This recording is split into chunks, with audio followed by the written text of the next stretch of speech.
people born wicked? Or do they have wickedness thrust upon them? After all, the Wicked Witch had a childhood. She had a father, and she had a mother. This is so much bigger than us. I'm not afraid. It's the wizard who should be afraid of me.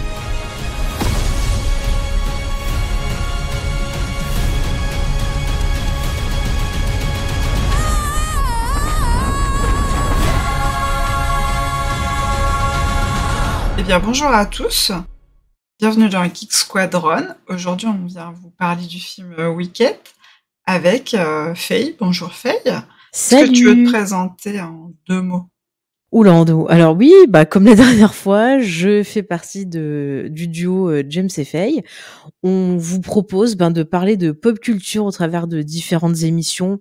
Voilà, on parle de littérature, on parle de BD, on parle de séries télé, de cinéma. Et puis sinon, je fais aussi partie de l'équipe de Masters of Horror Show, qui est un podcast donc sur les films d'horreur. Et en ce moment, on est sur la carrière de John Carpenter.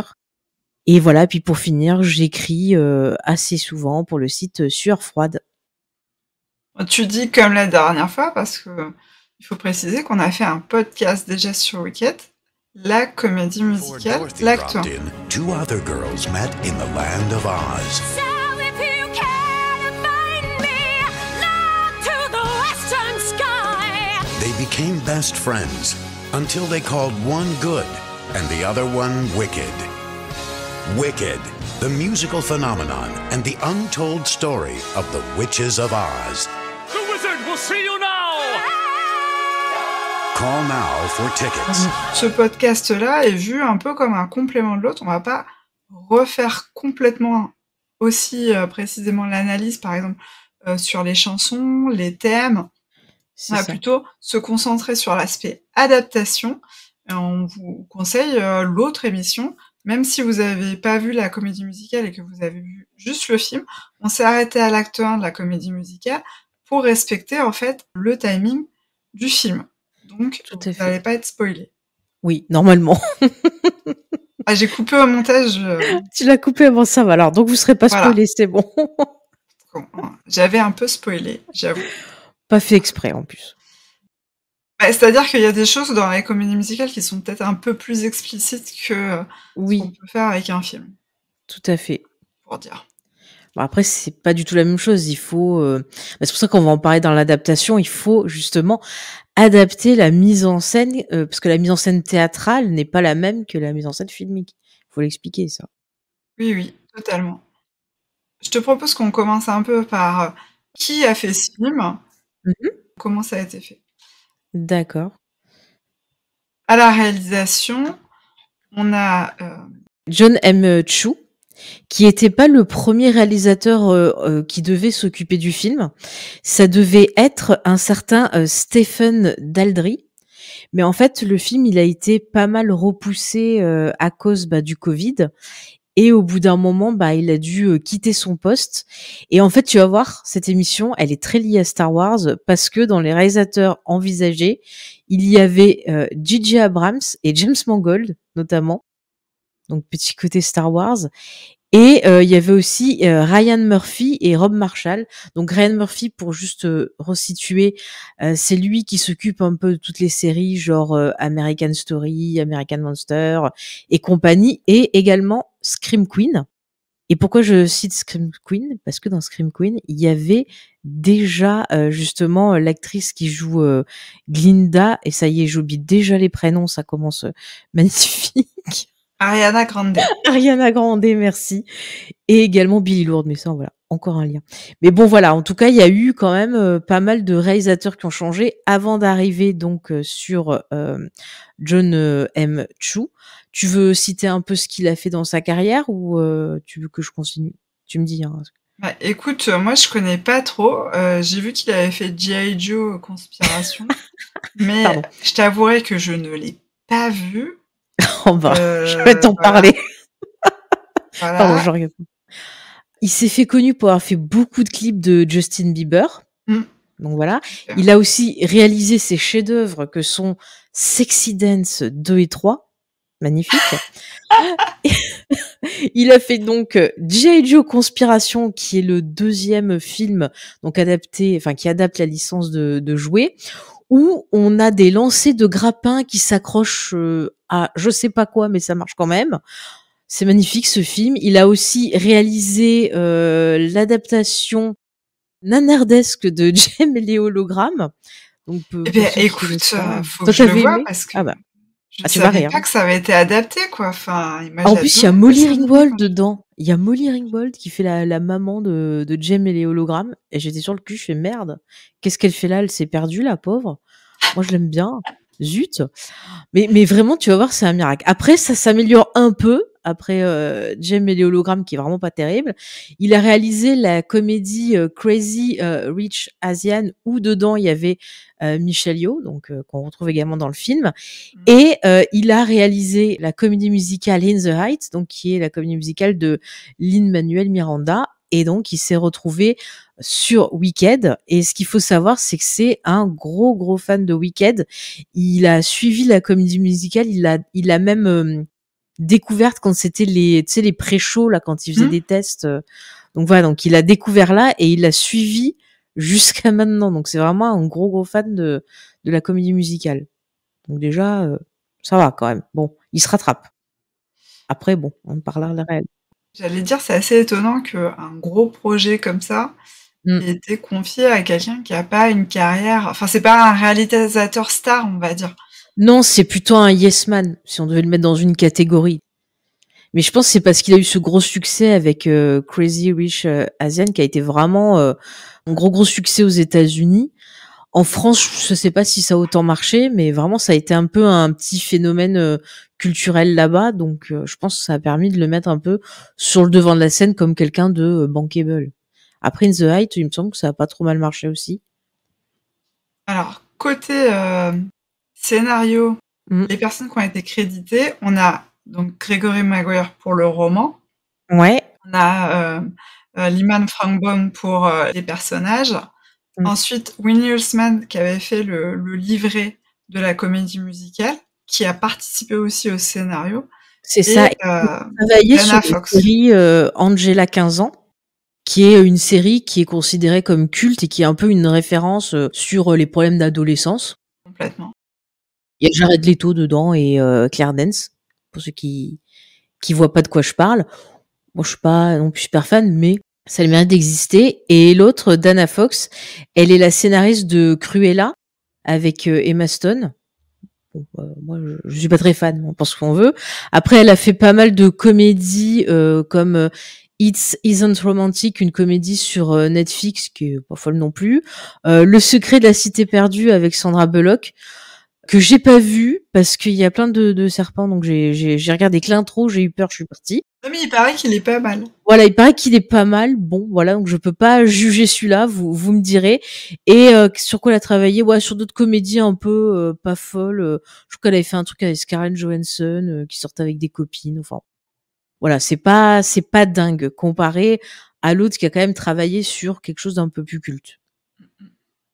Mais j'allais dire, Cruella, c'est quand même un peu le même style que Wicked, quoi. C'est un peu la méchante. Ouais. Méchante. En moins bien écrit. Oui, bon, on va pas s'apesantir. Hein. Non, mais Cruella, c'est un bon scénario de webtoon, voilà, il faut le dire. C'est marrant 5 minutes. Non, les tenues sont très belles, par contre, donc Cruella. Ouais. On disait que c'était un film, quand même, une grosse production. Il y a eu beaucoup de pression sur les épaules des différentes personnes. Est-ce que tu veux nous en parler un peu, Faye ?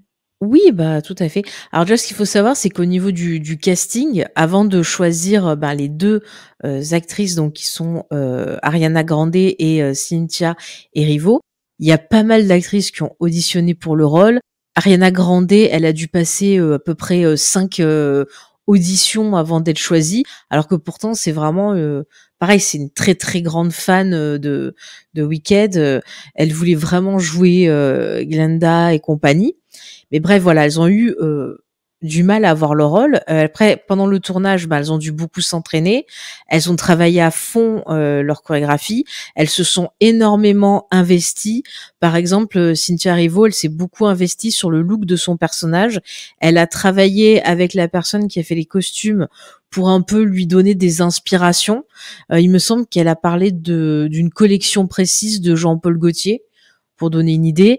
Elle a travaillé, par exemple, pour l'élaboration de sa coiffure. Donc, c'est une perruque qu'elle porte dans le film, parce que l'actrice s'est rasé la tête pour le rôle, parce qu'elle voulait que le maquillage, il soit le mieux posé possible, que la coiffure, voilà, aille bien, qu'il n'y ait pas de trucs qui baffent, enfin, que ça fasse bizarre. Donc, elle s'est rasé la tête. Et elle a choisi la perruque et elle a demandé, en fait, que les cheveux soient donc tressés en mini-tresse pour rendre hommage aux femmes afro-américaines. Parce que voilà, comme elle est verte dans le film et qu'il y a tout un sous-texte justement sur cette question-là, elle voulait en profiter. Elle a travaillé son nail art au niveau des ongles. Enfin, elle s'est super investie. Pareil pour Ariana Grande qui a beaucoup travaillé sur le personnage. Elle a même travaillé avec l'auteur de la comédie musicale qui voulait par exemple moderniser certaines chansons de Glenda comme Popular, où il voulait rajouter des morceaux un peu hip-hop. Et elle lui a dit mais non, c'est pas Ariana Grande fait tel rôle, c'est moi je dois me fondre dans le personnage, il faut respecter. Et voilà, elle a réussi à un peu imposer. Les deux ont vraiment réussi à imposer pas mal de choses. Ariana Grande, elle a même imposé dans le rôle tu sais, elle a 2 sidekicks, un gars et une fille. Et donc dans le rôle du gars qui est un personnage qui est censé être féminin dans la comédie musicale, elle a imposé un acteur qui vient du Saturday Night Live. Donc la fameuse émission américaine comique. Elle a même demandé qu'il ait une exception pour pouvoir participer en même temps. Enfin voilà, elles se sont toutes vraiment mis à fond dedans. Et après, il y a commencé à avoir d'autres soucis pendant la promo du film. Déjà, il y a eu des problèmes. Ouais, vas-y. Je vais juste compléter ce que tu disais. Sur Ariana Grande, elle a dit que voilà, justement comme tu disais, le recrutement ça avait pris beaucoup de temps. Elle avait postulé au tout début pour faire Elphaba, mais elle a été prise pour faire Glinda. Ouais. Et elle a dit aussi que pendant tout ce temps-là, elle passait son temps à aller devant les maisons de production à dire prenez-moi, à chanter les chansons de Wicked toute la journée pour essayer de les convaincre. Donc voilà. Elle était à fond. Et sur l'investissement, Cynthia Erivo, elle disait que pendant tout le tournage, elle s'est retrouvée à dormir 3 heures par nuit. Ouais. Parce qu'en fait, entre les chorégraphies, le maquillage, le tournage et tout, c'était hyper intense. Et surtout, il faut aussi ajouter, c'est que les actrices ont demandé à pouvoir chanter en direct sur le plateau, sauf les moments qui nécessitaient des effets précis qui empêchaient le chant, mais elles ont essayé à chaque fois de chanter le plus possible en direct sur le plateau. C'était la même technique qui avait été faite pour l'adaptation des Misérables d'ailleurs. Donc voilà, vraiment elles se sont investies à fond parce qu'elles voulaient que l'émotion soit là. Et pareil pour le réalisateur, parce que il a insisté pour qu'il y ait pas mal de décors et d'effets pratiques qui soient faits pour le film, et qui est vraiment voilà le minimum d'effets numériques, mais il voulait vraiment voilà que quand on voit le film, on se sente dans le décor, on se sente dans Oz, et qu'il en profite voilà pour donner des hommages un peu au film avec Judy Garland. Enfin, il y a tout un travail sur les couleurs. On va en reparler dans l'analyse, mais vraiment tout le monde s'est donné à fond. Vas-y. Oui, alors sur les décors qui sont réels, il y a eu 9 millions de tulipes plantées, par exemple, pour vous donner une petite idée à quel point c'était colossal, le travail qu'ils ont mené.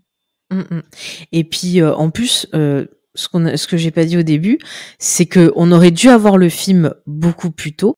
C'est-à-dire que quand il y a eu le succès des Misérables, Wicked était déjà envisagé, mais en fait, comme la production prenait du temps, ils avaient switché la date de sortie avec l'adaptation de Cats. Et bon, Cats, ça a moins bien marché, donc du coup, ça a retardé un peu plus Wicked, parce que bon, ils réfléchissaient. Donc voilà, le film quand même, il a mis du temps à venir, alors que c'est tellement un truc culte aux USA que je pensais que vraiment ça se ferait, tu vois, comme ça quoi. Mais voilà, il y a eu au moins, alors pour les actrices, pour le tournage et tout, parce qu'ils ont tourné les 2 films en même temps, en tout, donc du début de la production jusqu'à la fin, il y a eu bien 3 ans de travail entre le fait d'apprendre, de bosser, le tournage et compagnie, la post-production, les reshoots et tout, 3 ans. Donc forcément, en 3 ans de danse, de chant, le corps se transforme. Et c'est pour ça que je veux arriver à ce point où, pendant la promo, on a reproché aux 2 actrices d'être trop maigres. Alors quand t'es trop grosse, ça va pas. Quand t'es trop maigre, ça va pas. C'est ça. Mais à aucun moment, quelqu'un s'est demandé, en fait, si elles étaient pas épuisées, si elles étaient pas stressées, si... voilà quoi, s'il y avait pas un souci, si c'était pas le comportement des gens envers elles qui allait pas. Et puis quand bien même le body shaming, il y en a marre. Il y en a marre un peu. Et en plus, on leur reproche de pleurer pendant les interviews. Mais je pense qu'elles doivent être tellement en mode stress que si t'es sensible, c'est pas étonnant de pleurer. Enfin, moi qui suis hypersensible, j'ai regardé des interviews, j'avais envie de pleurer aussi, quoi, pour préparer l'émission. Et quand tu vois le film, les thématiques, les chansons, quand j'ai vu le film, j'ai versé ma larme et je peux vous dire que derrière moi, il y avait des filles qui pleuraient aussi. Donc, c'est un film qui est touchant dans ses thématiques, qui en plus, quant à leur travail, leur vécu derrière, moi je comprends qu'elles étaient un peu sensibles. Donc pourquoi leur reprocher ça? C'est quand même En dingue. plus, elle faisait souvent les interviews en duo. Donc en fait, il y avait aussi ce côté émotionnel d'être ensemble, parce que quand tu finis un tournage, bah, les gens se séparent et tout, puis là tu te retrouves en interview, et puis on voit que les intervieweurs, eux aussi, sont émus, donc je pense que l'émotion, elle est réelle, parce que sinon, un intervieweur qui a quand même l'habitude de voir des gens, il serait pas ému comme ça aussi. Enfin, après, je sais pas, hein, j'ai pas été voir précisément, mais pour moi, c'est pas du chiquet. Oui, pour moi aussi, parce que je pense que vu tout ce que dit le film, le message bienveillant qu'il essaye de faire passer et tout, enfin, moi je comprends que ça ait touché plein de gens, et puis peut-être qu'elles étaient en stress, et le fait de se soutenir, de se tenir la main, parce qu'elles sont devenues très très amies, bah le fait de se soutenir et tout, ça aide, c'est super stressant, toutes ces interviews, enfin, surtout sur les tapis rouges, quand tu te fais limite insulter ou agresser par les photographes, enfin, moi je peux comprendre qu'elles aient craqué, et leur reprocher ça, en plus, ça a rien à voir avec le film, donc pourquoi? Après, il y a eu des problèmes raciaux aussi, puisqu'il y a carrément des journaux américains qui ont effacé Cynthia Erivo des photos, des trucs comme ça, alors qu'elle était, tu vois, sur les premières, ils ont pris des photos du tapis rouge, et hop, ils ont coupé, alors que c'est quand même le personnage principal, quoi, donc voilà. Alors, t'as 2 phénomènes. T'as le fait qu'elle soit noire, et donc il y a des racistes, ils s'emmerdent pas. Il y a le fait que Ariana Grande, elle est plus connue comme nom, donc forcément, en fait, il y a plein de gens qui vont aller dire Wicked avec Ariana Grande. Sauf que en fait, Cynthia Erivo, c'est elle qui a le rôle principal en vrai. Même si c'est un duo qui fonctionne super bien, et que les 2 rôles vont ensemble.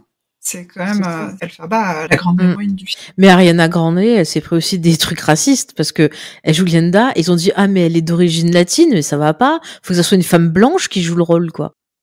Alors oui, elle est d'origine, enfin son père, je crois, est d'origine italienne. Ouais. Donc elle a les yeux foncés, elle a le teint un peu mat, mais alors voilà, enfin il y a un moment. Mais faut... Ils veulent quoi? Ils veulent, de toute façon, c'est un rôle, j'ai envie de te dire. C'est ça. Après, c'est vrai que moi, la première fois que j'ai vu la bande-annonce, c'est vrai que ça m'a étonnée, parce que j'avais l'habitude du look des 2 actrices de la comédie musicale, surtout les premières interprètes, là, Christine Chenoweth et Idina Menzel. Et du coup, ça fait un look assez différent. Et alors, moi, je dirais que ce qui m'a plus choqué, c'est peut-être le fait que les 2 actrices ont sensiblement une taille proche. Ouais. Alors que, en fait, Idina Menzel, elle est beaucoup plus grande que Christine Chenoweth. Du coup, ça faisait toujours un décalage, surtout que sur scène, vous pouvez pas tricher avec un petit tabouret comme vous pouvez faire à Hollywood, où de temps en temps, vous avez des gros plans où vous avez l'impression que les 2 actrices ou les 2 acteurs, sont à la même hauteur alors qu'ils le sont pas. Sur scène, sur Broadway, bah, vous avez 2 actrices de taille différente, bah, ça se voit. Enfin, c'est comme ça. On est en train de danser, on a sa taille. On peut pas avoir une taille différente. Donc, c'est peut-être ça, moi, qui m'a le plus choquée. Ah ouais. Mais je trouve que ça passe très très bien. Au contraire, ça fait des très très jolies scènes. Par exemple, la scène What is this feeling, là, celle où elles se disputent, je trouve mais elle qu'elle marche très est bien. fantastique. Mm. Un miroir entre ces 2 femmes comme ça. Mais totalement. En plus, tu vois, c'est l'opposition entre 2 caractères. Tu vois, sur scène, ils pouvaient le symboliser par le physique, mais dans le film, ça va être vraiment sur la gestuelle des persos, sur leur façon de s'exprimer. Enfin, il y a tout un travail. Franchement, elles ont pris soin. C'est-à-dire que Ariana, donc qui joue Glenda, elle est vachement dans le côté très théâtral dans ses gestes. Elle va faire des grands gestes. Elle fait ce truc-là avec les cheveux. Bon, j'ai les cheveux très courts, vous pouvez pas le voir. Mais j'adore quand elle secoue la tête comme ça.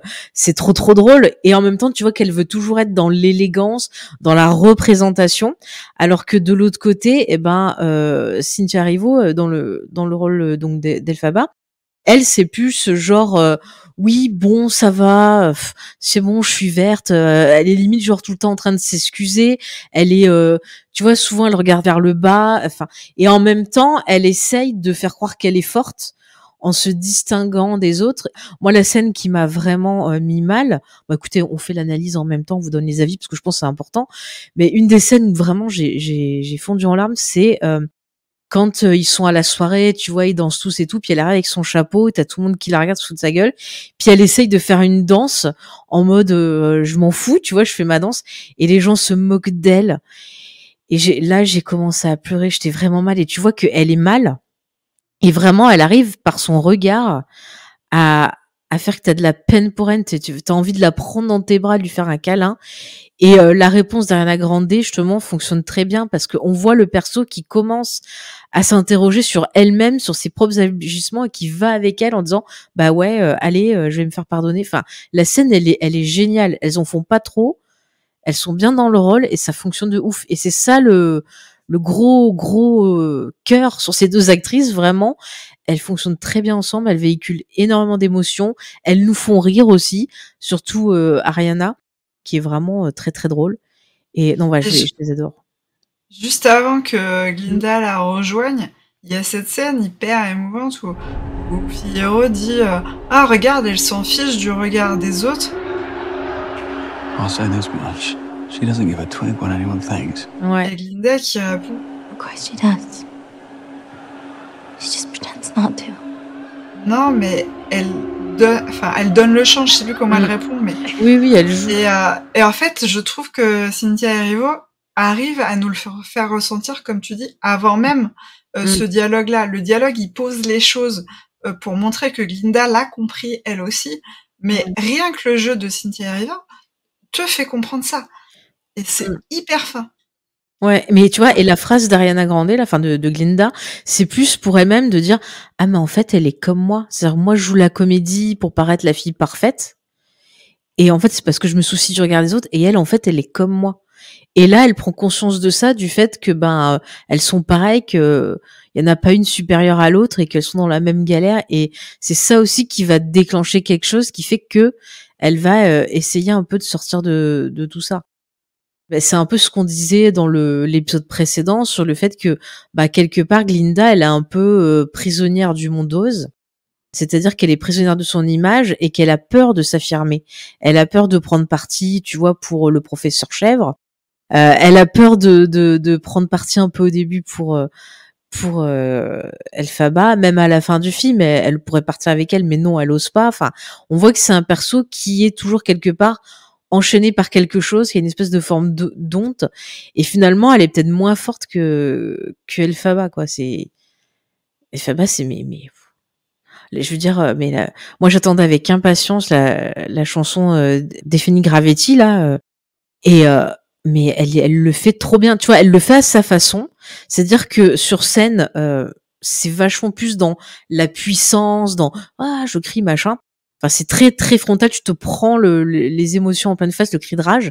Alors que là, tu vois, c'est un perso qui est en souffrance, tu le sens, parce qu'elle va mettre beaucoup d'émotions dans sa chanson pour arriver à la fin où vraiment là, elle va éclater, où vraiment là, elle va crier, elle va dire c'est bon, je suis, il y a pas de limite pour moi, j'y vais et tout. Et alors cette scène, mais j'ai sorti les mouchoirs, les enfants, parce que voilà, moi ça me touche. Enfin, je me reconnais tellement dans le perso que je me suis dit, putain, mais c'est tellement ça, j'ai envie de hurler moi aussi, de dire que ouais, il y a rien qui peut m'arrêter, allez-y, cherchez-moi vers l'est, vous allez voir. Enfin, c'est une explosion d'émotions, quoi. Même dans la chanson où elle dit je ne suis pas cette fille, tu sais, où elle parle justement de son petit coup de cœur pour le vieux friot là. Bon, bah Alors juste en elle est super français, ça émouvante. donne Je n'ai pas son cœur. C'est peut-être celle qui est moins bien traduite. Ah mais alors, Du coup, pour tu ceux qui l'as ont vu vu en en VF? VF, Tu l'as vu en ouais, je l'ai VF? vu en VF. Non, Mais mais du coup, j'explique pour que les gens se repèrent quand on parle.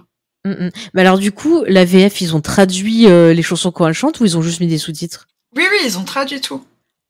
Oh, C'est pour ça que je précise pour ceux qui ont vu un VF, parce que sinon, ils savent comme pas pour un trop, Disney, quoi. Ils ont traduit de les quoi on chansons. parle. Oui, C'est pas les exactement. actrices qui chantent. Oh, putain, heureusement que je l'ai vu en VO. Mais alors, en VO, les sous-titres sont aux fraises.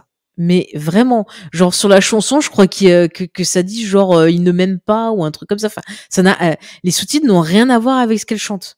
Bah, ils ont peut-être mis la VF, hein, tout simplement. Parce Ouais, que je sais pas. la VF sur cette chanson-là, elle est assez éloignée de la VO. C'est Je n'ai pas son cœur. Oh là là là. Oh, je plains les gens Donc qui ont vu en normalement, VF. en anglais, hein, c'est I'm not that girl. Ouais. Je suis Mais pas cette fille-là. mais c'est fou, hein, parce que vraiment, moi, je l'ai vu en VO. Alors, heureusement que je comprends maintenant. J'étais contente d'ailleurs. J'étais fière de moi. Parce que il y a plein de fois, même dans les dialogues parlés, où j'étais hachée, mais c'est pas ce qu'elle vient de dire, la dame, là, que vous avez traduit. C'est pas du tout ça. Parce que je regardais de temps en temps, je fais, mais ils sont aux fraises, quoi. Oh, mais, Ouais, c'est assez étonnant. ah ouais, c'est vraiment dommage, hein, parce que il y a toute une puissance là-dedans, quoi. Ça me, Vas-y. Je propose qu'on rembobine un tout petit chouïa. Ouais. Donc, il y a une scène qui a rajouté complètement par rapport à la comédie musicale, c'est la scène d'enfance, en fait, de Elphaba. La naissance, elle est dans la comédie musicale. Ouais.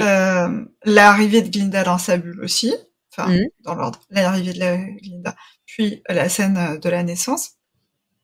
Par contre, la scène où on voit qu'elle est un peu...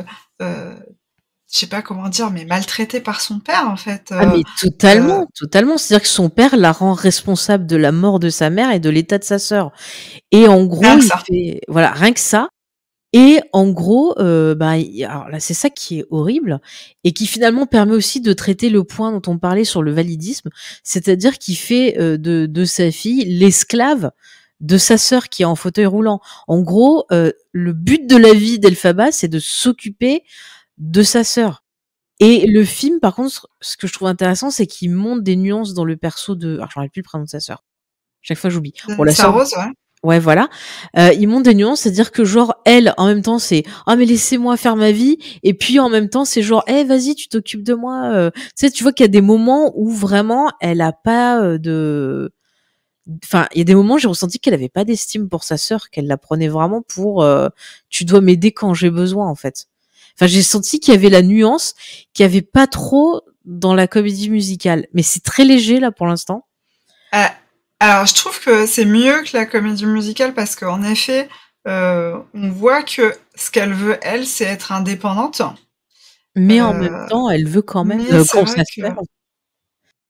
Je sais pas, j'ai l'impression qu'elle est un peu jalouse de sa sœur, tu vois, quand sa sœur, elle se fait un peu repérer par la prof. J'ai l'impression que ça y plaît pas trop. Enfin, c'est le ressenti que j'ai eu en tout cas par la mise en scène.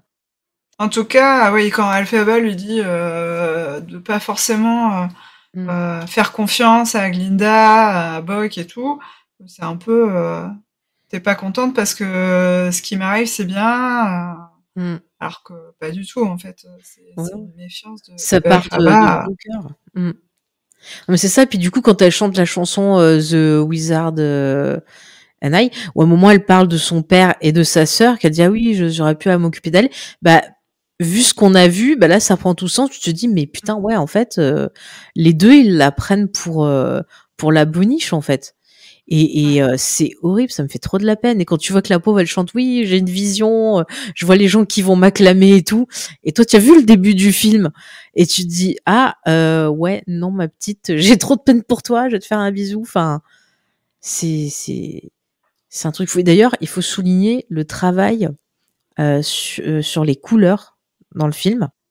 Alors, le réalisateur disait qu'il s'était inspiré pour le côté fantasy et pour la façon de faire des personnages du film Pleasantville. Alors, je sais pas si tu l'as vu, ce film. Non, pas du Alors, tout. c'est un film avec Reese Witherspoon, et je sais plus qui était celui qui jouait son frère, mais en gros, c'est deux gamins qui se disputent, et en fait, ils se retrouvent aspirés par la télévision, et ils sont dans une vieille sitcom. Ça commence un peu, tu vois, comme le début de de Scarlet Witch, là, de WandaVision, là. Tu sais. Et donc, ils se retrouvent là-dedans, et en fait, au fur et à mesure que l'histoire avance, t'as la couleur qui apparaît, les persos qui commencent à penser différemment.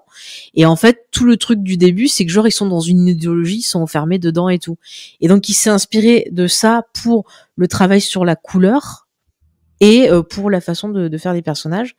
Et donc, je reviens à la couleur, mais la couleur, ok, on a le jaune, on a le vert, on a le rose, on a beaucoup de choses qui rappellent donc le film avec Judy Garland. D'ailleurs, au tout début du film, on voit la silhouette des personnages, mais la couleur aussi, elle va servir à montrer l'état d'esprit des persos.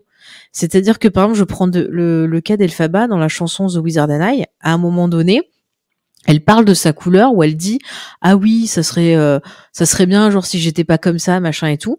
Et si tu regardes à ce moment-là, il y a un travail qui est fait où le vert devient moins apparent, il tire même sur le gris comme s'il disparaissait pour après pouf revenir de façon éclatante.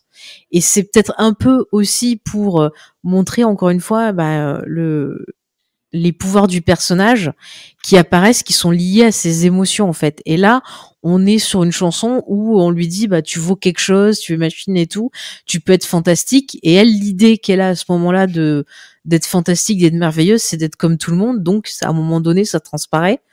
Donc voilà, je trouvais ça intéressant.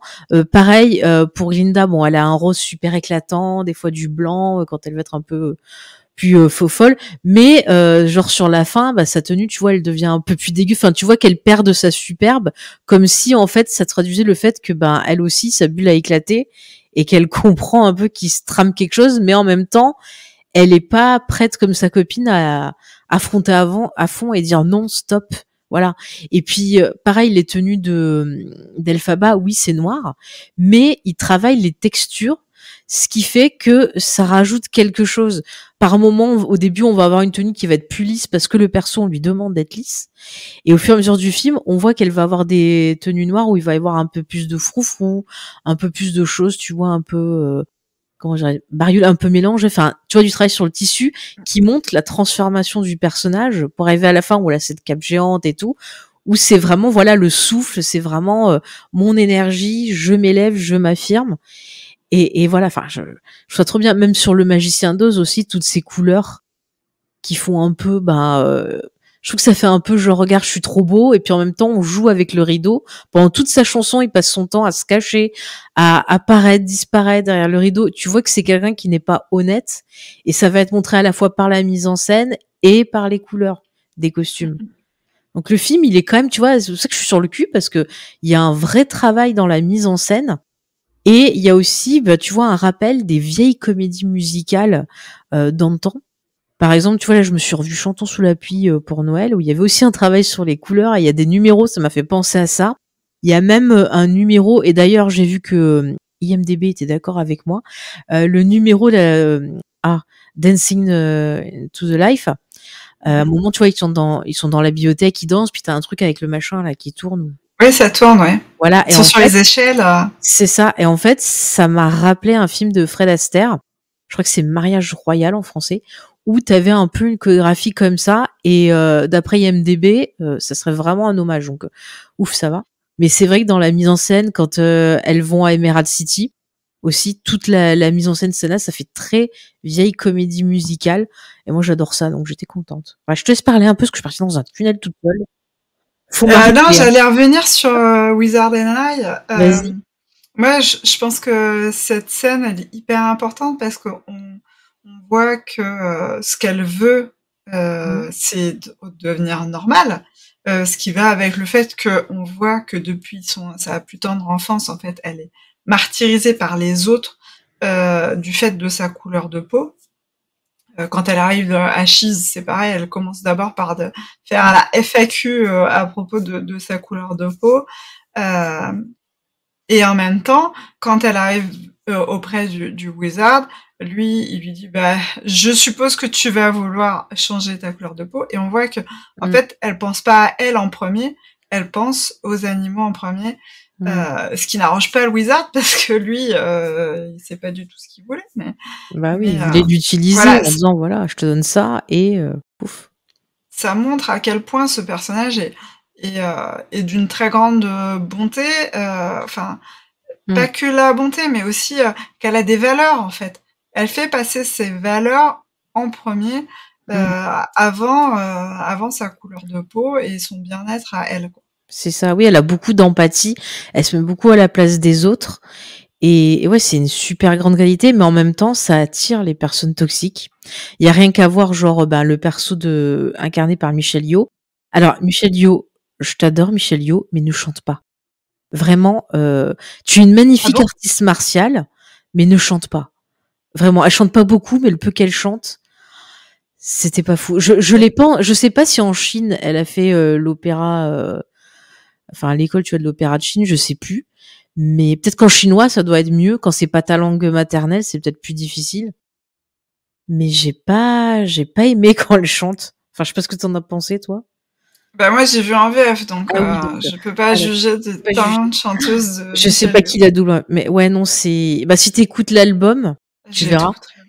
Bah tu verras, j'ai l'impression qu'elle est pas dans le tempo ou dans le ton. Il y a un truc qui va pas, quoi. Bon, après, voilà, quand c'est pas ta...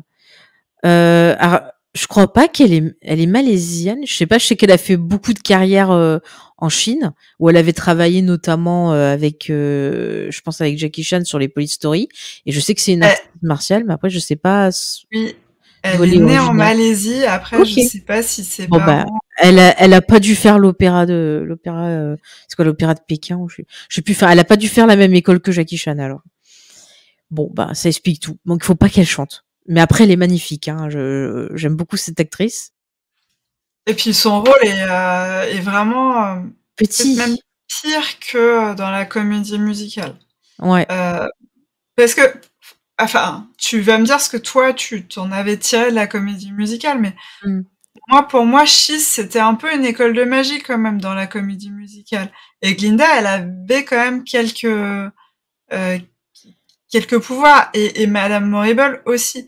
Alors que là, clairement dans le film, à part Elphaba, on n'a jamais vu personne réussir quelque chose, en fait. Ah mais j'ai pas compris. Alors ça, pour le coup, ouais, je l'ai mis un peu dans les négatifs, mais j'ai pas compris à quoi servait cette école.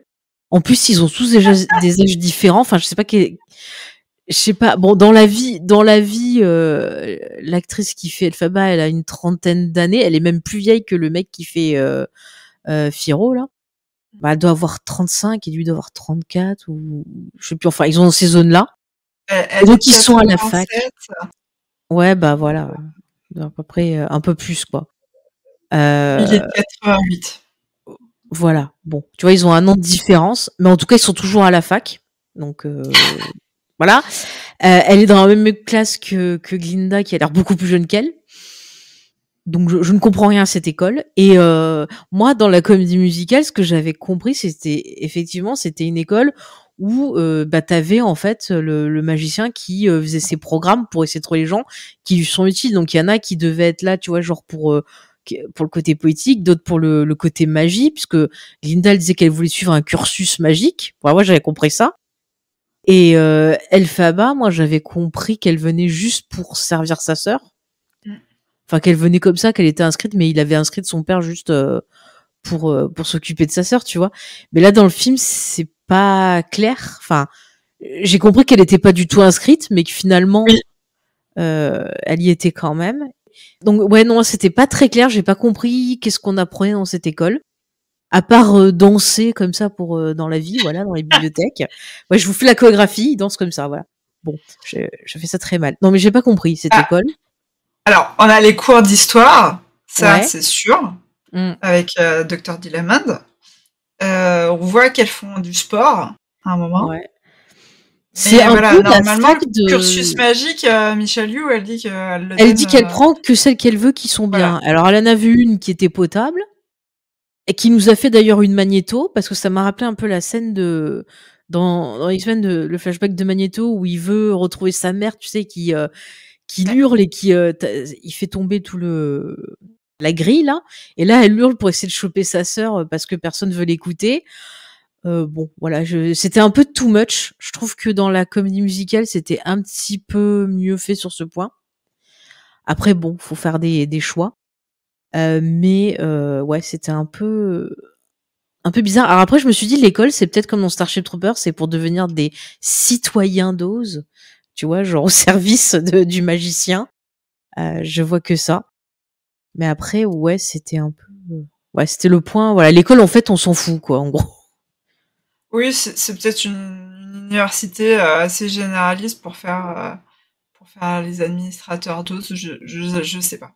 En Non, tout mais cas, je c'est pas pense que très c'est clair. pour l'endoctrinement, quoi. Enfin, tu sens qu'il y a un endoctrinement, puisqu'à un moment donné, au début du film, quand elle utilise ses pouvoirs, elle casse une pierre, et tu vois qu'avant, l'école, elle appartenait aux animaux. Enfin, tu vois le truc des animaux, c'est suggéré. Donc, pour moi, je pense que ben ça permet d'avoir un petit indice sur le fait que Oz, alors ça c'est pas un spoiler, hein, on le sait dans toutes les versions du Magicien d'Oz, mais Oz c'est quelqu'un de méga ultra toxique, c'est un gros fasciste qui fait son idéologie, quoi. On l'a dit dans le premier épisode, c'est Palpatine, voilà. C'est l'école Palpatine, en fait. Mais ouais, ça permet d'avoir des petits indices, et je pense que l'école, c'est un moyen un peu, c'est comme alors attention, je vais faire un point Godwin, c'est un peu comme les jeunesses hitlériennes, tu vois, qui avaient leur truc. Enfin, moi, je le vois un peu comme ça, il faut pas aller à l'encontre des idées. Alors oui et non, parce que je pense que Madame Moribel, en effet, de toute façon, elle est complètement dans la mainmise de Oz. Ouais. Par contre, je pense que le fait qu'il y ait encore, en tout cas au début du film, le docteur Diamond, signifie qu'ils sont en train de la transformer encore petit à petit. Oui. À la fin du film, ils sont arrivés en effet en jeunesse hitlérienne, là. Ouais. Mais au début du film, ils sont encore généralistes, ils autorisent encore les animaux à enseigner. Donc on est vraiment dans cette transition, dans cet état qui devient totalitaire, en fait. Ouais. Et d'ailleurs, la scène où il y a le message sur le tableau qui est écrit en lettres rouges, voilà, qui est ultra raciste et tout, bah, je trouve que c'est une bonne idée d'avoir mis ça. Alors, je sais pas, toi qui as vu la comédie musicale, s'il y a ça aussi.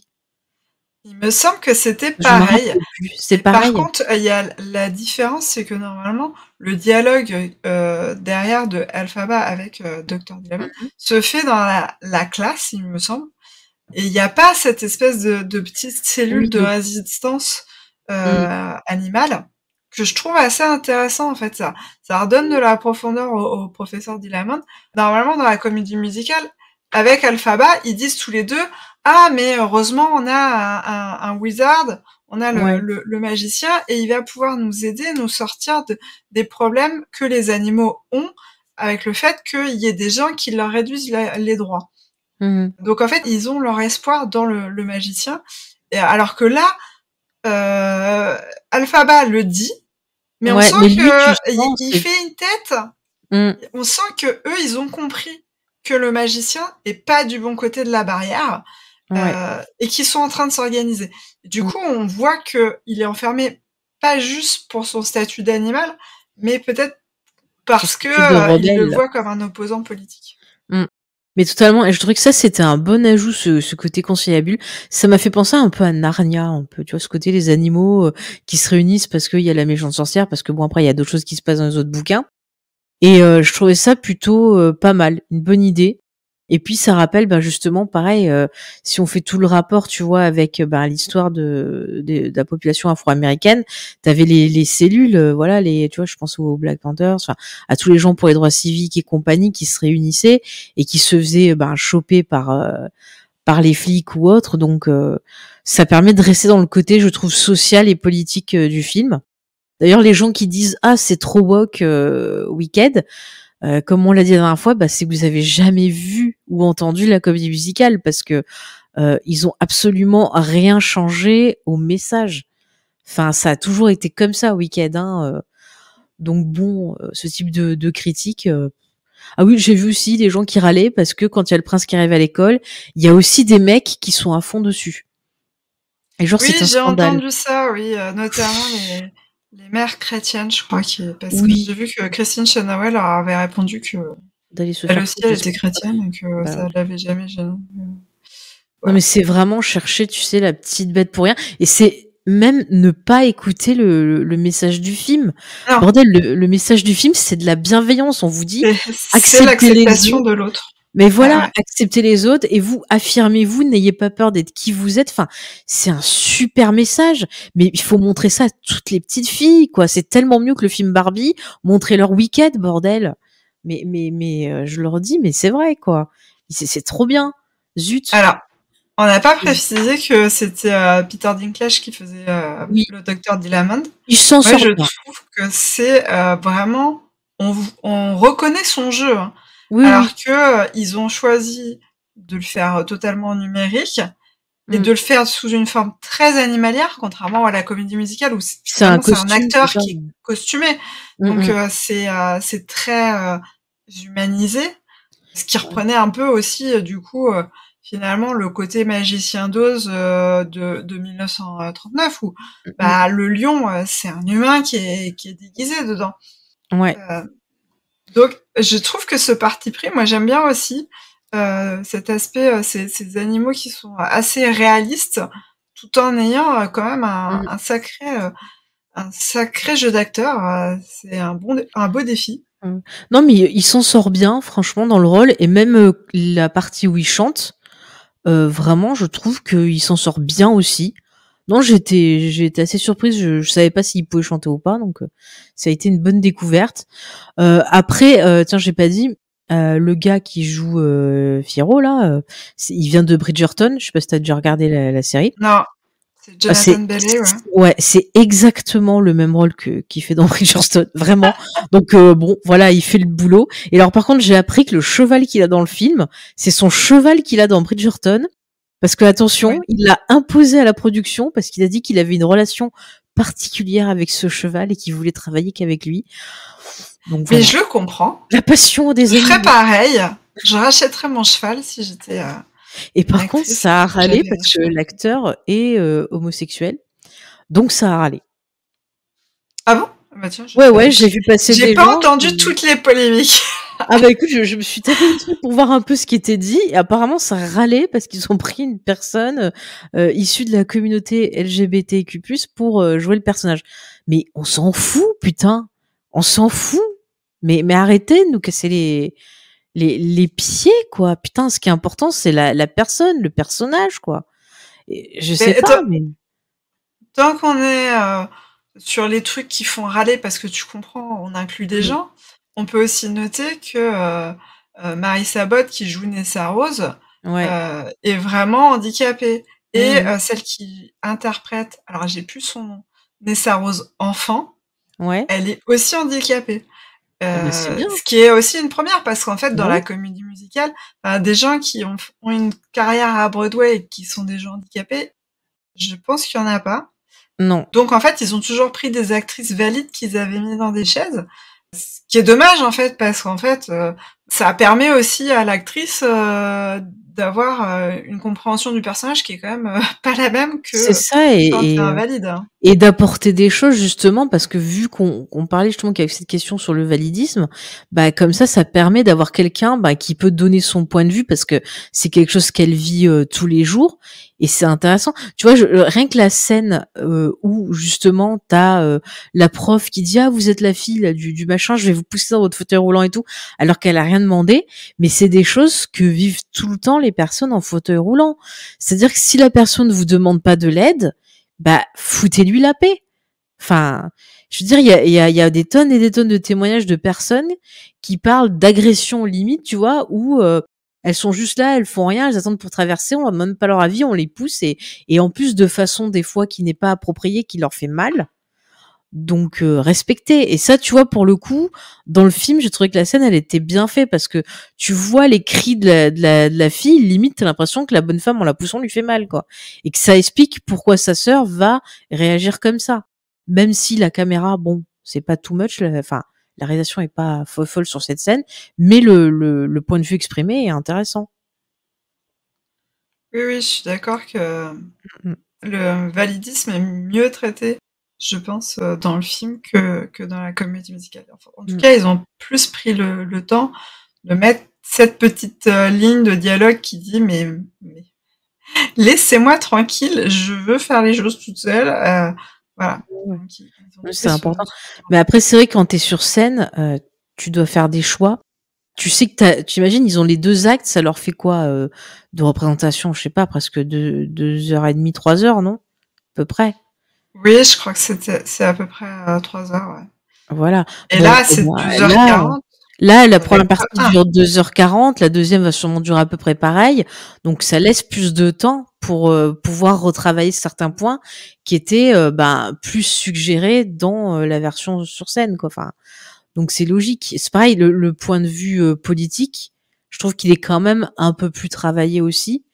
Donc ça, c'était intéressant parce que c'est vraiment important d'en parler. Ça explique tout ce qui se passe, ça explique la prise de position d'Elphaba, ça explique pourquoi elle va se faire menacer. Enfin, même toute la partie de Jeff Goldblum, je l'ai trouvé plutôt pas mal aussi dans le rôle de d'Oz. Bon, en VO, il nous fait toujours son petit jeu habituel où il parle comme s'il posait des questions.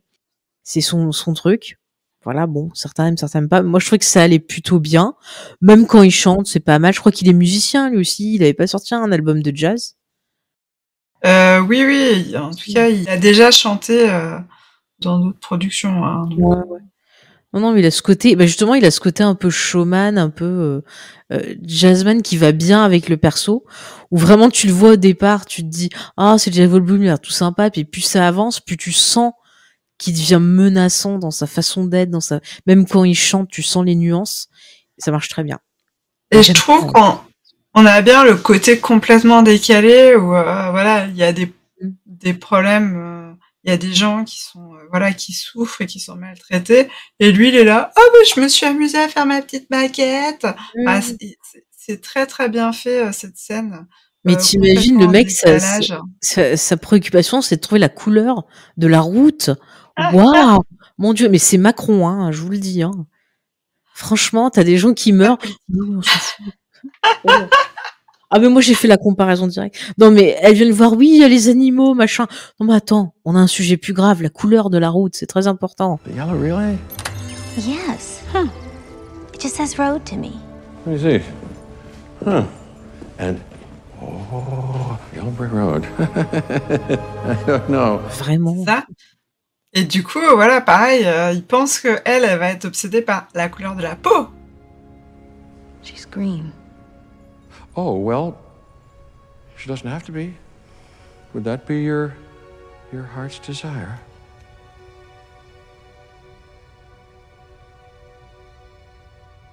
Et non. No.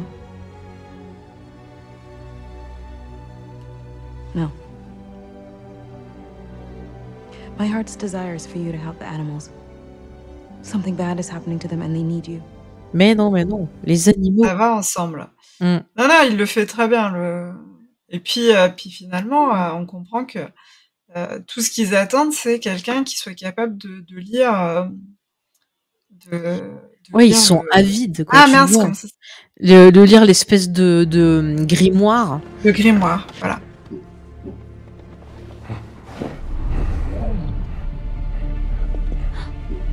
I don't believe it. Is that the Grimoire? Yes. That's the ancient book of wisdom, thaumaturgy, and enchantments. Qui est assez stylé le grimoire d'ailleurs, j'ai bien aimé.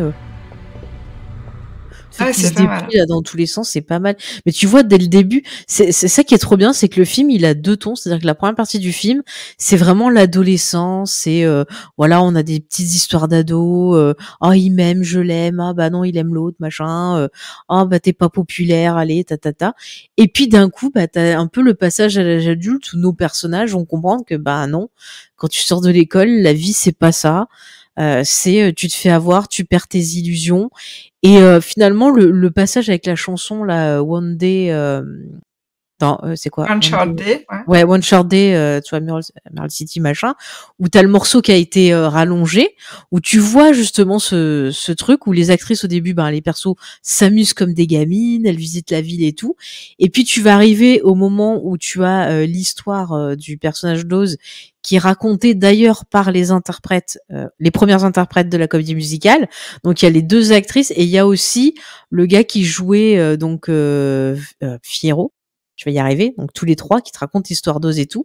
Et tu vois que l'histoire, ça fait vraiment conte de fées, tu vois, à coup de prophétie, à coup de ouais, regardez, il nous a sauvés, machin. Enfin, il y a un truc bizarre, tu vois. Enfin, tu commences à te dire ouais, l'histoire, elle fait un peu trop. Et puis arrive après la figure qui dit ah, le magicien va vous rencontrer. The wizard will see you now. Et cette figure qui dit ça, c'est l'auteur de la comédie musicale, donc Stephen Schwartz, qui fait un caméo. Et là, tu rentres dans le palais. Donc Il y a Winnie, oui, Winnie Holzman, ah ouais, là aussi, d'accord, j'ai loupé. qui fait partie en fait les 2 qui disent ah il y a le magicien. Ah oui, j'avais pas fait gaffe, tu vois. Bravo. Et là, c'est là qui est intéressant parce donc elle pénètre dans l'antre du magicien. Et là, tu as l'envers du décor, tu as le premier rideau qui passe, et on a les couleurs qui changent totalement. C'est-à-dire que c'est sombre. C'est vraiment, c'est inquiétant. Après, t'as les singes. Tu te dis, oh là là, les singes. Moi, j'ai vu La planète des singes. D'abord l'émasculation. Ensuite chirurgie expérimentale sur les centres de la parole dans les lobes de votre cerveau. Vous deviendrez en quelque sorte un mort-vivant. J'aime beaucoup le docteur Zaius. D'ailleurs, j'y passe coucou, hein, s'il y a jamais il passe par là. Voilà. Mais tu te dis, oula, ça sent pas bon, tu vois. Et puis t'as avec cette espèce de grande tête, là.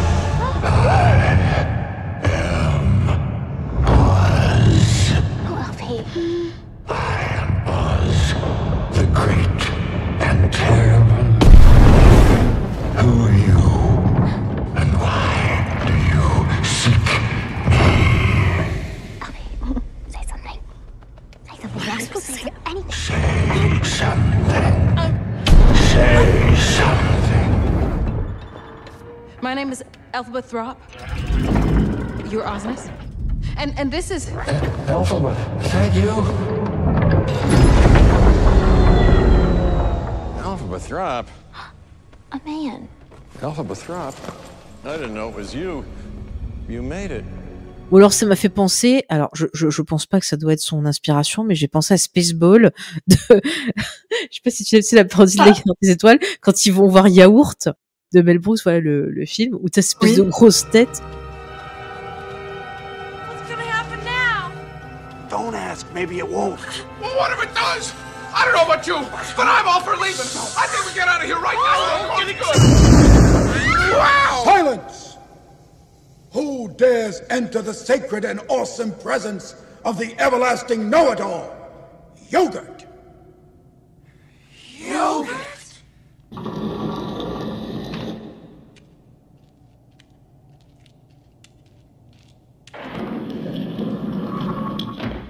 You're heard of me. Heard of you? Who hasn't heard of yogurt? Yogurt the Wise. Yogurt the All-Powerful. Yogurt the Magnificent. Please, please, don't make a fuss. I'm just plain yogurt. Et j'ai pensé à ça, donc ça m'a fait rire. Mais non, c'était pas Yaourt, c'était le magicien d'Oz. Mais c'est hyper inquiétant, tu passes dans quelque chose limite un peu d'horrifique. C'est un peu le grand méchant loup là qui fait son apparition.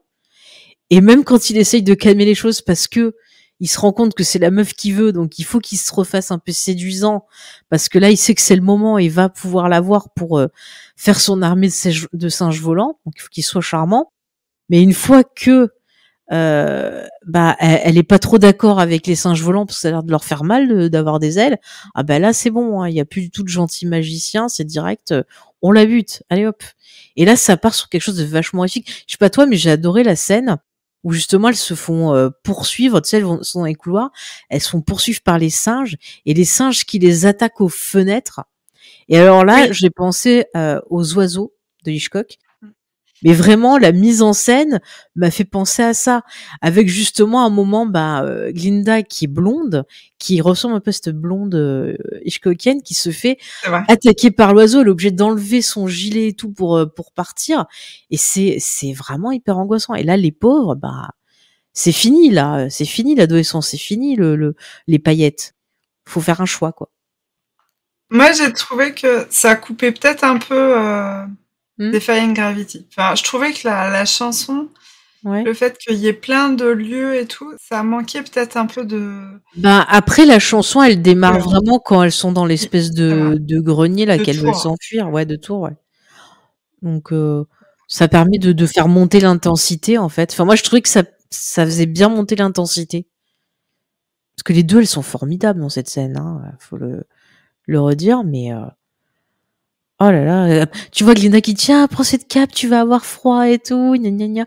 Enfin tu sens qu'elle a de la peine pour elle et tout, mais en même temps elle ose pas aller plus loin et c'est super déchirant. Enfin, mais même t'as l'impression, tu vois qu'Elphaba elle lui en veut pas, c'est-à-dire que en même temps elle a envie qu'elle parte avec elle, mais bon elle peut comprendre qu'elle ait peur.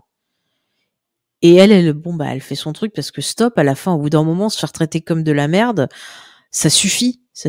Faut dire stop. Et elle a raison. Mais quelle puissance cette actrice. Moi, je le redis.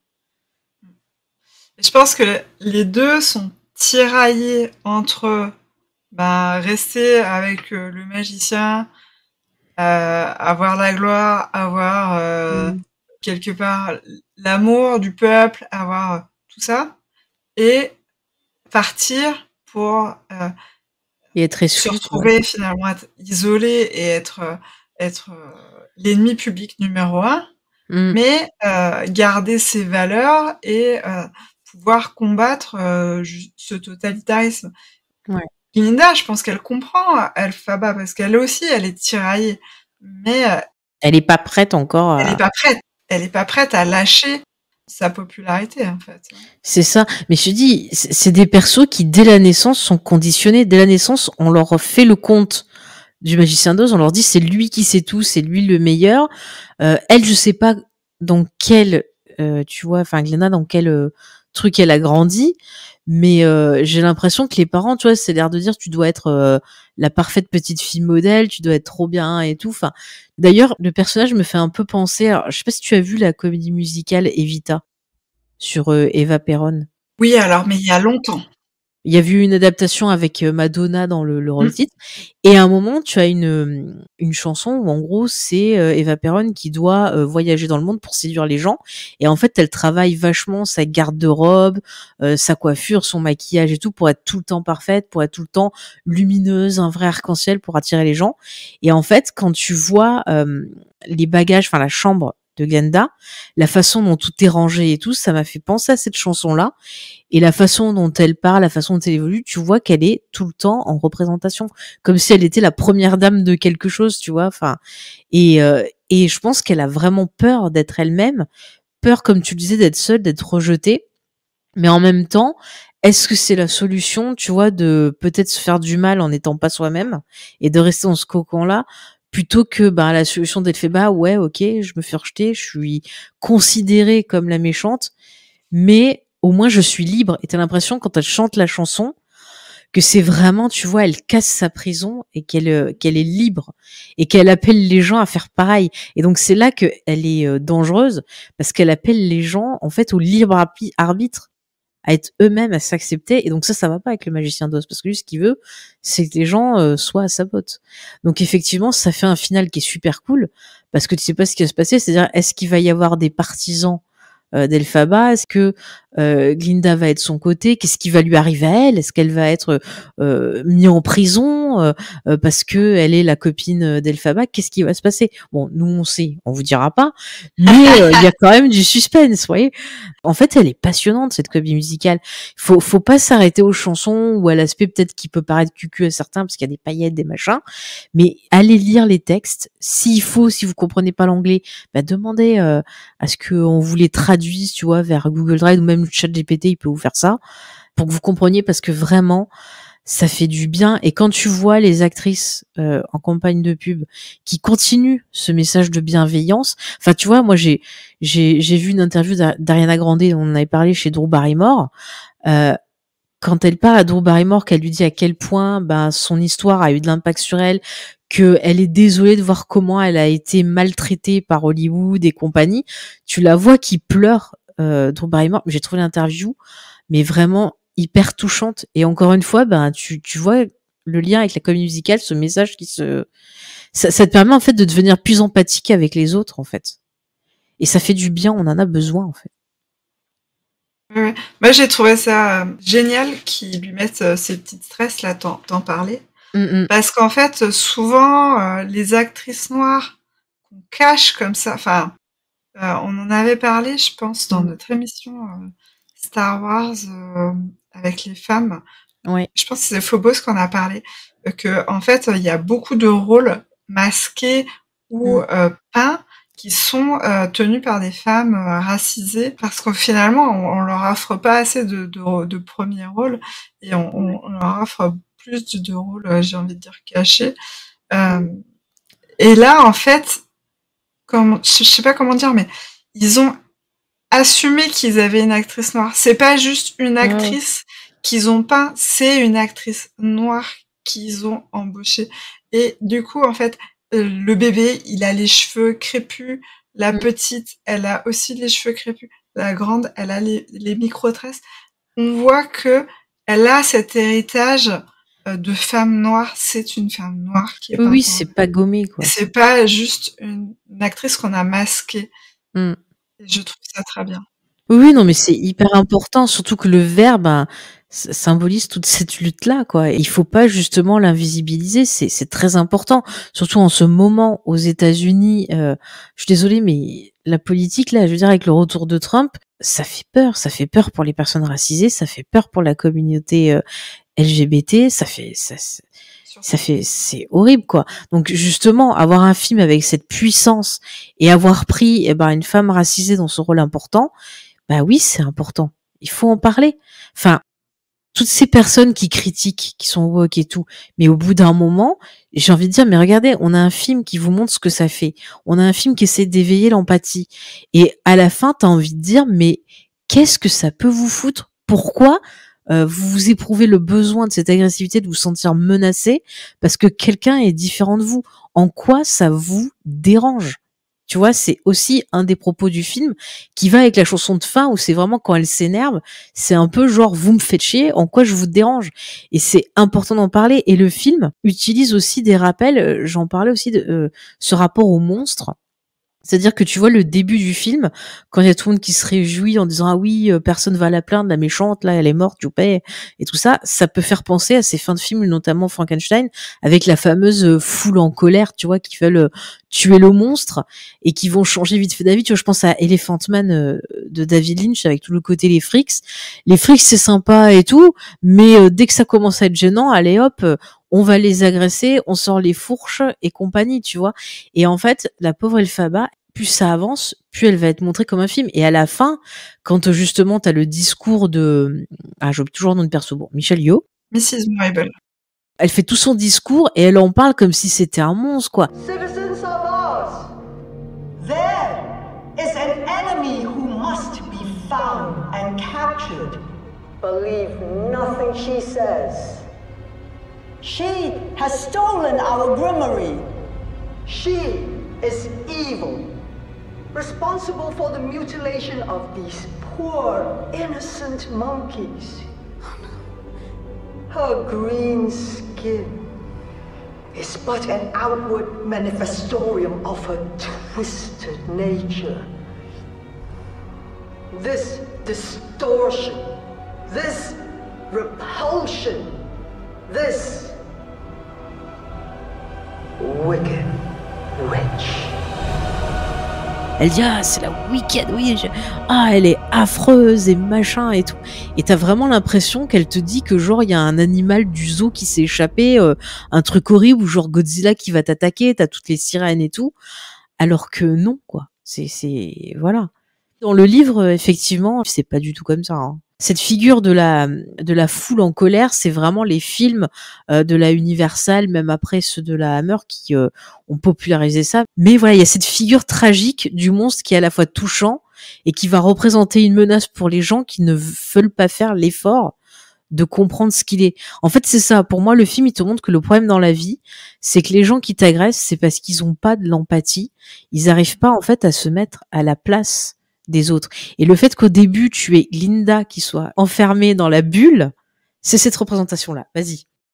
Non, j'allais dire que moi, ça me fait penser aussi à Tuons la bête. Dans La Belle et la Bête, il y a cette chanson sur Tuons la bête parce que elle nous fait peur, parce qu'elle a un aspect différent. En fait, ils ont aucune preuve de rien sur le fait qu'elle soit gentille ou méchante, mais parce que elle est différente, on va aller la tuer. Enfin, c'est assez hallucinant.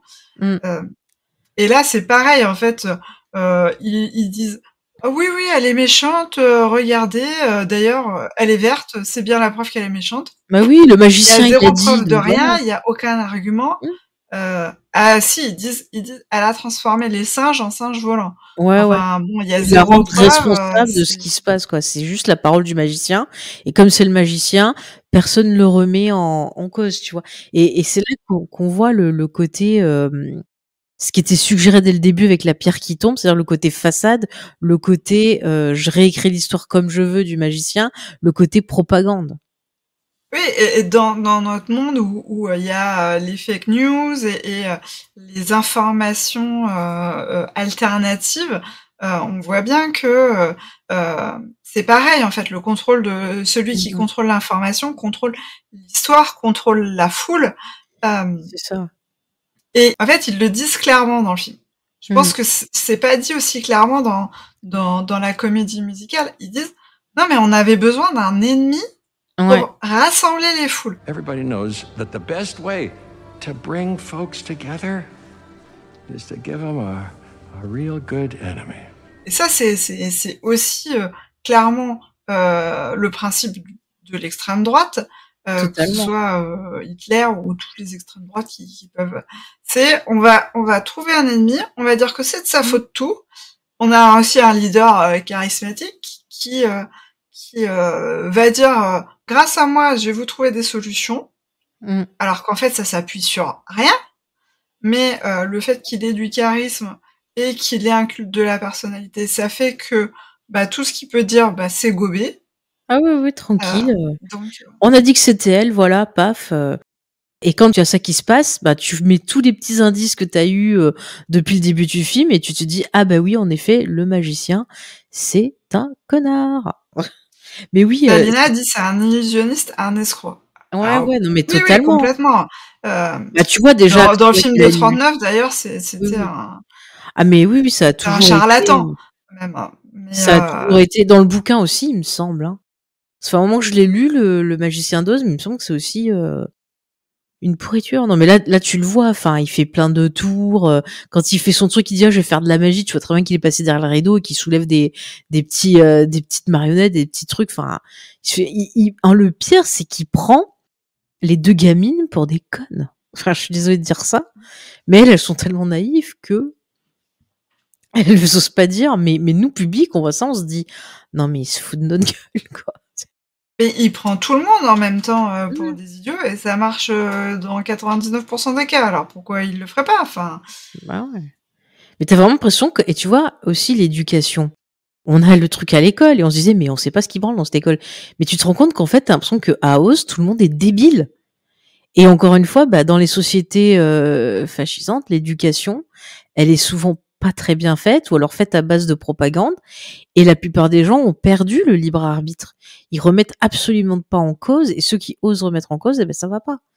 C'est pour ça que la chanson de fin, elle est tellement importante, parce que c'est vraiment une invitation à ça, au libre arbitre, au fait de plus se laisser dominer par les autres et de penser, de réfléchir. Tu vois, c'est pas défier la gravité, c'est défier le pouvoir, c'est défier les codes, défier la société. Et c'est fort comme message, quoi. Enfin, moi, j'aime pas les injustices, ça m'énerve. Je le dis, mais c'est vrai. Ce genre de truc, ça me...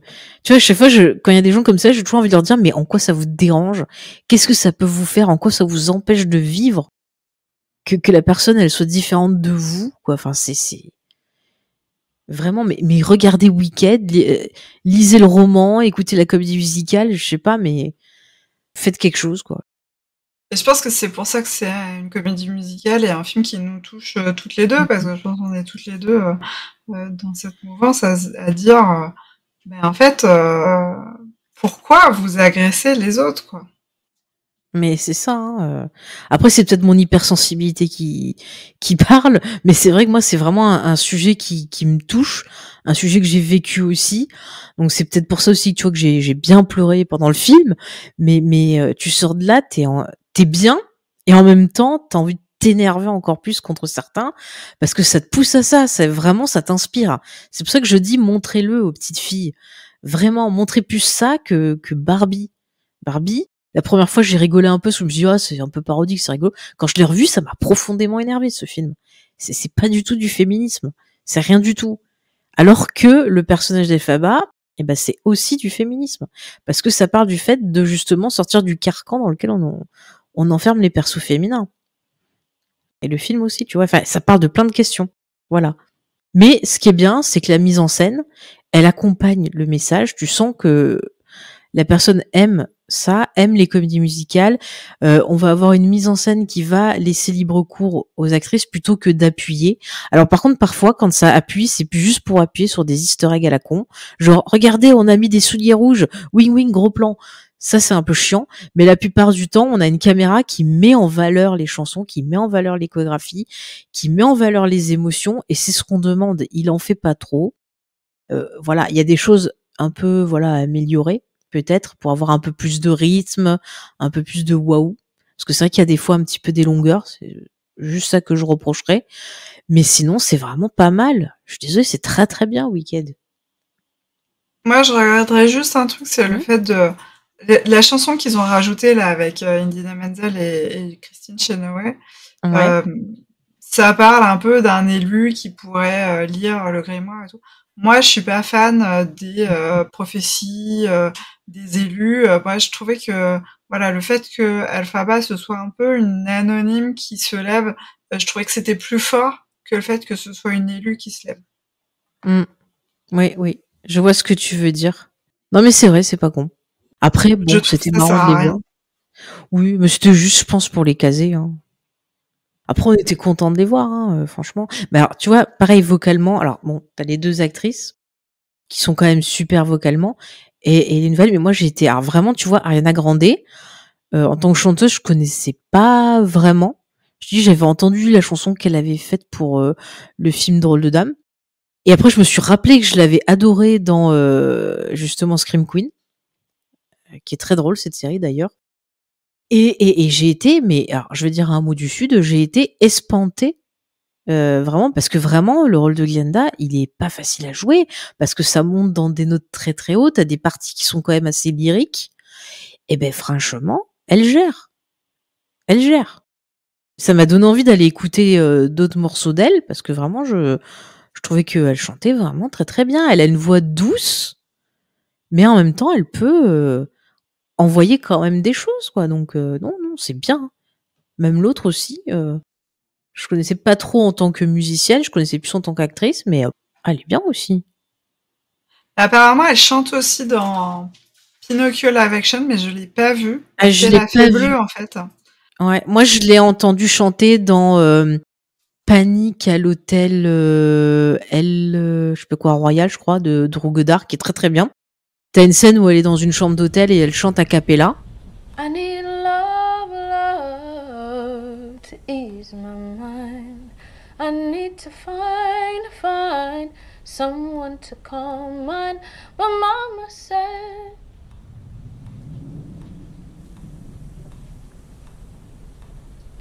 You can't hurry love, no, you just have to wait.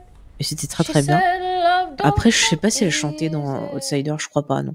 Mais ouais, elle est douée. Hein. Après, je sais pas, les gens qui la trouvent hautaine et tout, j'ai vu ça aussi. C'est parce qu'elle s'est plainte à cause d'une photo retouchée. Qu'est-ce qu'on soit... Enfin, elle a le droit de se plaindre, quoi.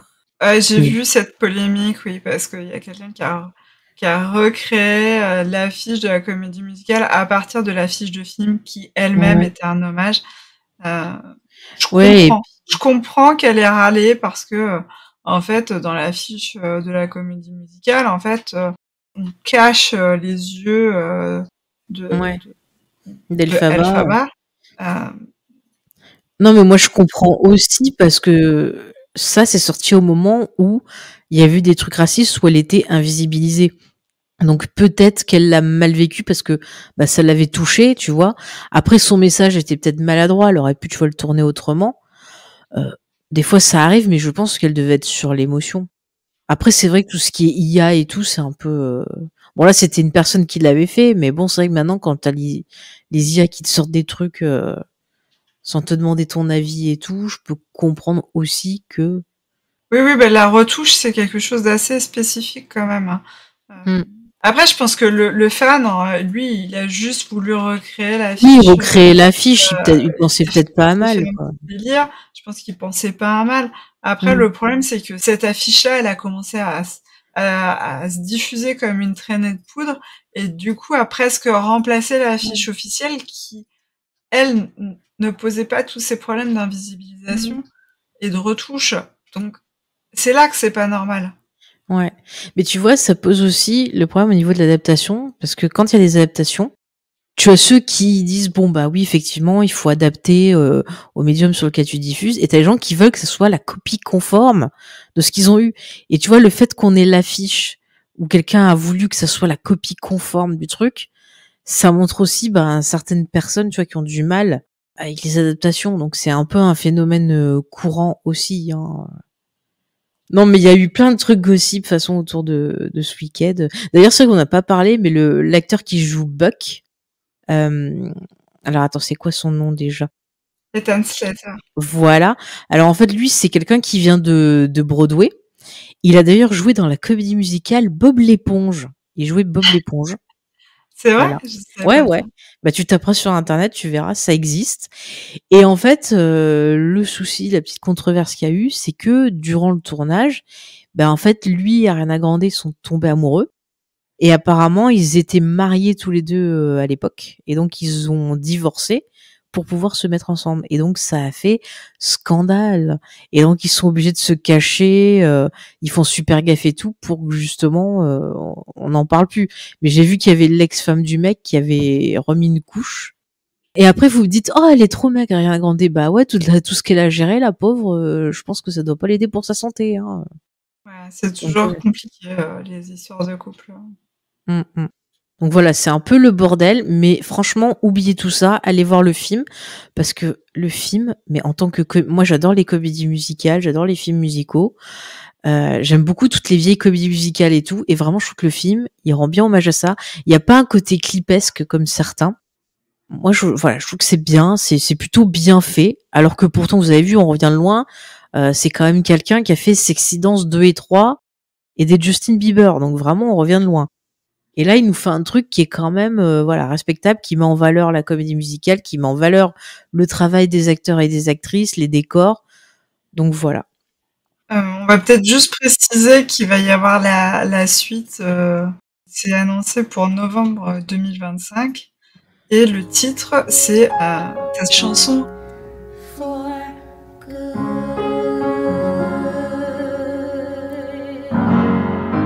Donc on a hâte de voir Wicked 2.